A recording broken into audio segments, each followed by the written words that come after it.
As the last leaves drop off the trees, we know cool weather is coming. But that doesn't mean your Jeep needs to hibernate all winter. It just means you need to make a few changes. It's time to get some heat in the Jeep.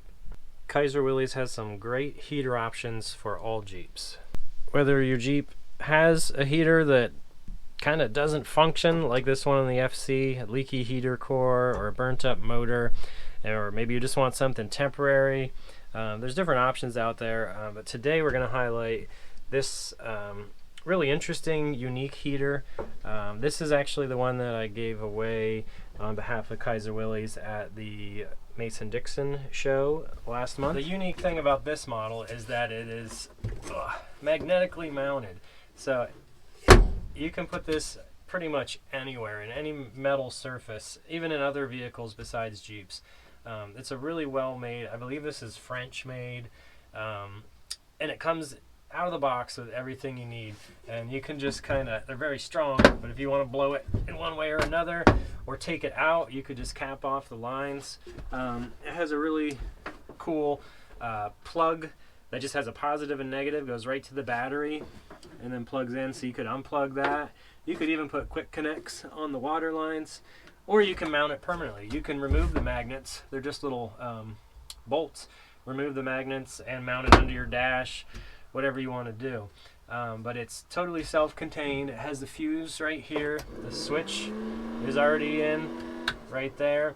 And I have this one wired directly to the battery, and it's been in here a couple weeks now, and it doesn't leach off the system. So you don't even have to worry about finding keyed power or not. You can, but you don't have to. It comes with like 10 or 12 feet of hose, 8 clamps, 2 elbows, and then some small reducers, because this uses 1/2-inch line, and then it comes with reducers, I'll show you in the engine compartment, that go from 5/8 standard on a Jeep to 1/2-inch to fit this heater. Each installation is going to be a little bit different, but it's just a really cool, effective way to stay a little warmer in the winter. Now that I have the engine cover off, I can show you where the lines go. So you just have an in and an out, and like I said, it doesn't matter which one's which, it'll still get the job done. And you'll run one of them to the front of the water pump.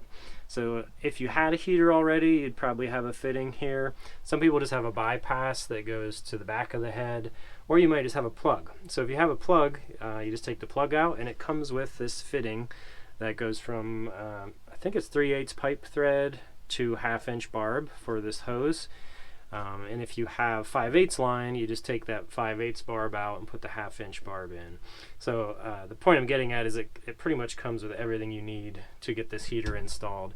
And I did it in about 30 minutes right before our last group ride, and it was a breeze. So just like with the thermostat video I did, which I'll link in the description, you just lower the coolant to the level that you're working at. So it's a little bit more coolant than the thermostat, but you're not draining everything. And I just drained right off the bottom of the radiator.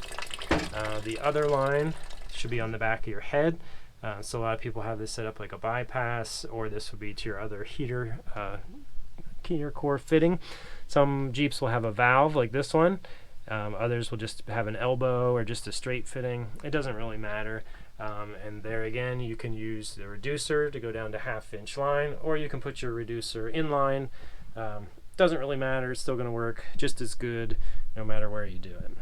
So once you have your hoses run, you're going to use whatever configuration works best for you. You could totally do away without the 90s if you want to eliminate any, more possible leak points, and just stick those bad boys on there and get ready to put some coolant in it.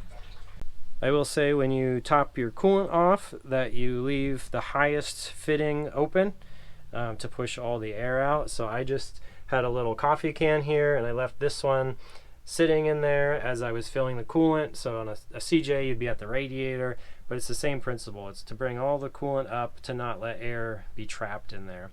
And then once you do that, every now and then just check your coolant level and make sure nothing's leaking, and that when it's cool, that you have the coolant up to the correct level. And obviously only open this lid when your engine is completely cool. How the heater works is it draws cool air in here, spits warm air out here. So you can see this is a a little heater core. It's pretty thick. It comes through the back side there, so it's about that big. And so pulls air, cool air in, hot air out.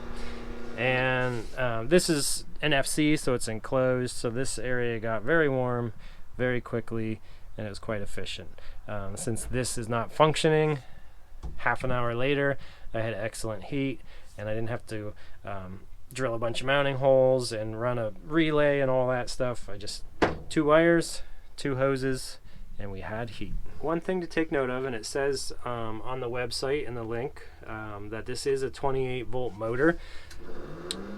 It still blows quite a bit of air, and it doesn't seem to affect the voltage on the alternator at all.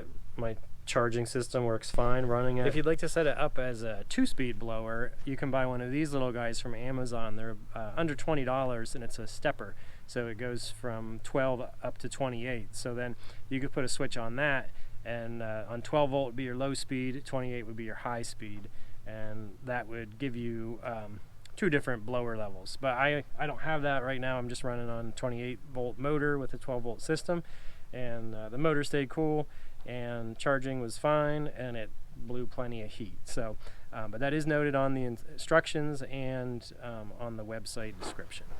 So check out KaiserWillys.com. They have many more heaters other than this one. I just found this to be really unique, and it appealed to me.